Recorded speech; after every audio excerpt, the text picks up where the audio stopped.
Noong unang panahon, sa isang mapayapang bayan sa Negros, nakatindig ang isang bundok na animoy pantay ng kalangitan. Ngunit sa tuktok nito ay naninirahan ang isang nilalang na nagdulot ng sindak, takot at walang hanggang pangamba sa buong bayan.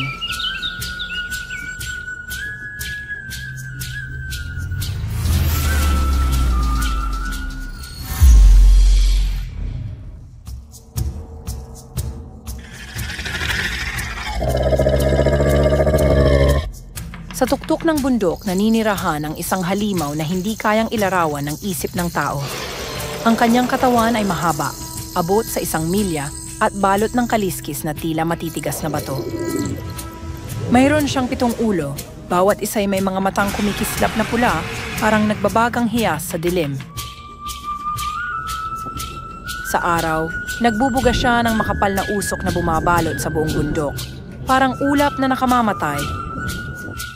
Ngunit sa gabi, nagiging mas nakakatakot dahil mula sa kanyang mga bunganga ay naglalagablab ang apoy, sumusunog sa kalangitan at nagbibigay sindak sa mga taong naninirahan sa lambak.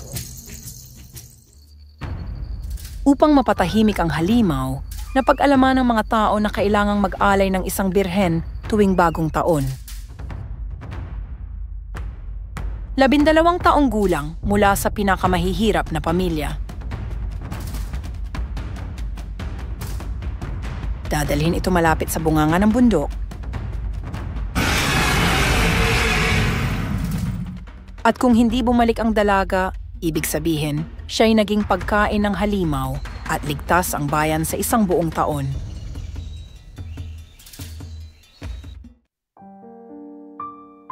Paglipas ng mga taon, isa-isang naubos ang mga dalaga ng bayan.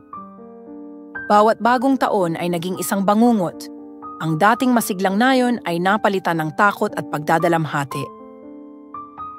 Dumating ang panahon na wala nang natitirang anak ng mga mahihirap na pamilya, at ngayon, kahit ang mga maharlika ay inatasan ng kapalaran, ngunit walang sino man ang pumayag, sapagkat para sa kanila, ang dugo ng marangal ay hindi dapat ialay.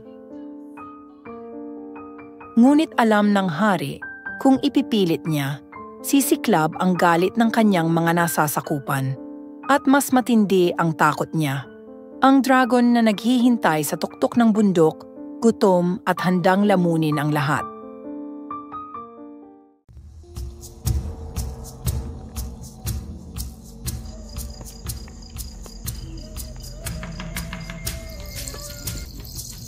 Nagtipon ang mga tao sa harap ng hari, mga mukha'y puno ng pangamba at katahimikan, nawalan na ng pag-asa.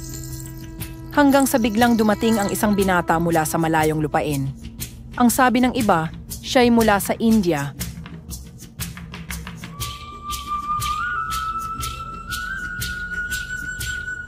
Ngunit ang totoo, siya ay isang demigod, anak ng Diyos at tao. Sino siya at bakit kakaiba ang kanyang kasuotan? Magandang araw, mahal na hari. Ako si Laon. Dumayo ako dahil sa balita ng halimaw na sumisira sa inyong bayan. At ano ang iyong ibig ipahiwatig, magiting na binata? Papatayin ko ang dragon upang tuluyang matapos ang sumpa ng inyong bayan.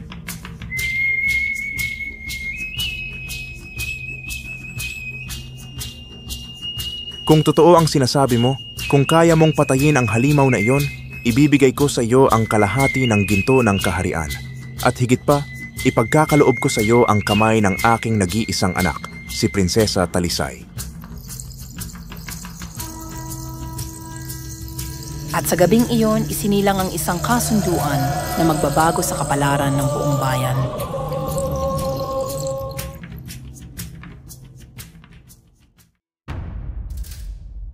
Sumapit ang umaga ng pinakahihintay na laban. Habang ang buong bayan ay nananalangin mula sa ibaba, nagsimula ng umakyat si Laon sa nakakatakot na bundok. Ngunit hindi siya nag-iisa. Taglay niya ang kapangyarihang makausap ang lahat ng nilalang ng kalikasan. Mga langgam na dumadaloy sa lupa, nagbubuo ng hukbo upang kumagat sa matigas na balat ng dragon. Mga bubuyog na pumapagaspas, handang bumulag sa mabangis na halimaw. at mga agila na bumaba mula sa himpapawid, handa nang lumipad sa laban. Sa gabay ng kalikasan at sa tapang ng kanyang puso, haharapin niya ang halimaw na bumihag sa bayan ng Negros.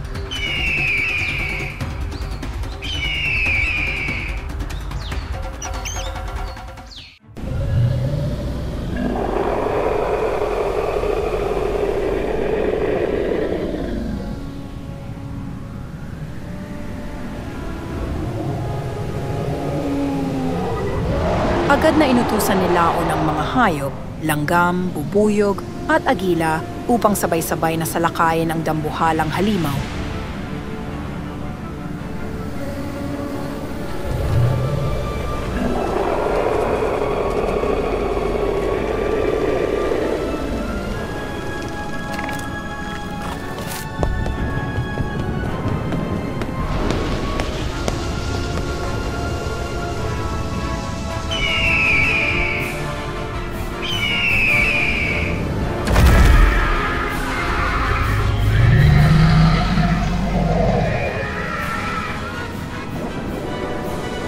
Sa gitna ng kaguluhan, dumating ang oras ng katapusan. Ang halimaw ay nanghina, sugatan, bulag, at naroon si Laon, nakahanda sa huling hampas ng kapalaran. Sa isang iglap, pinugutan niya ang 7 ulo ng dragon, at sa wakas, bumagsak ang dambuhalang halimaw sa lupa.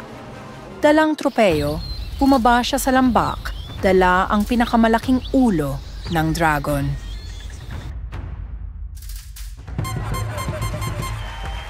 Sa wakas, ang kadiliman ay napalitan ng liwanag. Ang halimaw ay natalo at ang buong bayan ay nagdiriwang.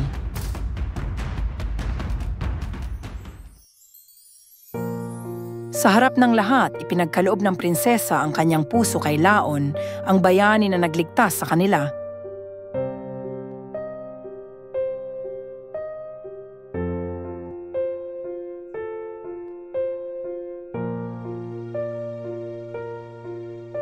Sa wakas, malaya na ang aking bayan.